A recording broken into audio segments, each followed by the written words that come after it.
ಏನು ಮಾಡಿದ್ದಾರೆ ಅಂದಮೇಲೆ ನಾವೆಲ್ಲರೂ ಒಂದೊಂದು ಮಠಕ್ಕೆ ಅಂಟ್ಕೊಂಡು ನಾವು ಬರೀ ನಮ್ಮ ಮಠ, ನಮ್ಮ ಮಠದ ಸಂಪ್ರದಾಯ, ನಮ್ಮ ಮಠಕ್ಕೆ ಸಂಬಂಧಪಟ್ಟಂತ ಭಕ್ತರಿಗೆ ಅಷ್ಟೇ ಧರ್ಮ ಜಾಗೃತಿ, ಜನಜಾಗೃತಿ ಯಾತ್ರೆಗಳನ್ನ ಮಾಡ್ಕೊಂಡು ನಮ್ಮ ಏರಿಯಾದಾಗ ಮಾಡ್ಕೊಂಡ್ರೆ ಅಷ್ಟೇ ಅಲ್ಲ, ನಾವು ವರ್ಷಕ್ಕೊಮ್ಮೆ ಎಲ್ಲರೂ ಹಾನಗಲ್ ಅಜ್ಜವರ ಜಯಂತಿಗೆ ವಾಲಂಟಿಯರ್ ಆಗಿ ಯಾವುದೇ ಫಲಾಪೇಕ್ಷೆಗಳಿಲ್ಲದೆ, ಯಾವುದೇ ರೀತಿಯಿಂದ ಬೇಡಿಕೆಗಳಿಲ್ಲದೆ ನಿಸ್ವಾರ್ಥವಾಗಿದ್ಕೊಂಡು ನಮ್ಮ ಮಠಗಳಲ್ಲಿ ಎಷ್ಟೇ ಕೆಲಸ ಇದ್ರೂ, ಒತ್ತಡಗಳಿದ್ರು ನಾವೆಲ್ಲರೂ ಕೂಡಿ ಬಿಟ್ಟು ಬಂದು ನಾವು ಸಮಾಜ ಸೇವೆಯನ್ನ ಹಾನಗಲ್ ಕುಮಾರಸ್ವಾಮಿಗಳು ಯಾವ ಉಪಾಧಿಯೊಳಗೆ ಮಾಡಿದ್ರು, ಅವ್ರು ಮಾಡಿರ್ತಕ್ಕಂಥ ಸಮಾಜ ಸೇವೆ, ಅವ್ರು ಮಾಡಿರ್ತಕ್ಕಂಥ ಸಾಹಿತ್ಯ ಸೇವೆ, ಅದು ಎಲ್ಲವನ್ನೂ ಕೂಡ ಜನರ ಮುಂದೆ ಒಯ್ಯುವಂಥ ಕೆಲಸವನ್ನ ನಾವು ಮಾಡಬೇಕು ಅನ್ನುವಂಥ ಉದ್ದೇಶದಿಂದ 2008ನೇ ಇಸ್ವಿಯೊಳಗೆ ಹಾನಗಲ್ ಕುಮಾರೇಶ್ವರ ಜಯಂತಿ ಅನ್ನುವಂಥ ಒಂದು ಸಮಿತಿಯನ್ನು ಮಾಡಿಕೊಂಡು ಅವತ್ತಿನಿಂದ ಇವತ್ತಿನವರೆಗೂ ಬೇರೆ ಬೇರೆ ತಾಲೂಕಾ ಪ್ಲೇಸ್ನಲ್ಲಿ ಪ್ರತಿ ವರ್ಷ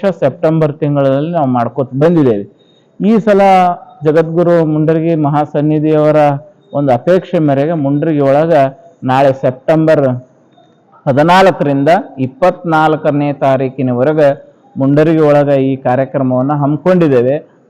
ಆ ಕಾರ್ಯಕ್ರಮದಲ್ಲಿ ಏನಿರ್ತದೆ ಅಂತಂದ್ರೆ, ಬೆಳಗ್ಗೆ 14ನೇ ತಾರೀಕಿಗೆ ಸಂಜೆ ಹಾನಗಲ್ಲ ಕುಮಾರ ಮಹಾಸ್ವಾಮಿಗಳಿಗೆ ಅಧಿಕಾರವನ್ನು ಕೊಟ್ಟಿರ್ತಕ್ಕಂಥ ಯಳಂದೂರು ಬಸವಲಿಂಗ ಸ್ವಾಮಿಗಳ ಗದ್ದಿಗೆ ಅಣ್ಣಿಗೇರಿ ಒಳಗೆ, ಅಲ್ಲಿ ಜ್ಯೋತಿಯನ್ನ ಹಚ್ಕೊಂಡು ಆ ಜ್ಯೋತಿಯ ಯಾತ್ರೆ ಬರ್ತದೆ. ಆ ಜ್ಯೋತಿಯನ್ನ ನಾವು ಮುಂಡರಗಿಯ ಮುಖ್ಯ ಇದರಿಂದ ಸ್ವಾಗತವನ್ನ ಮಾಡಿಕೊಂಡು ಮಠಕ್ಕೆ ಅದನ್ನ ಮೆರವಣಿಗೆ ಮುಖಾಂತರ ಅಥವಾ ಬೈಕ್ ರ್ಯಾಲಿಯ ಮುಖಾಂತರ ಎಲ್ಲರೂ ಕೂಡಿ ಮಠಕ್ಕೆ ಬಂದು ಅವತ್ತಿನಿಂದ ಆ ಪ್ರವಚನ ಕಾರ್ಯಕ್ರಮ ಆರಂಭಗೊಳ್ಳುತ್ತದೆ.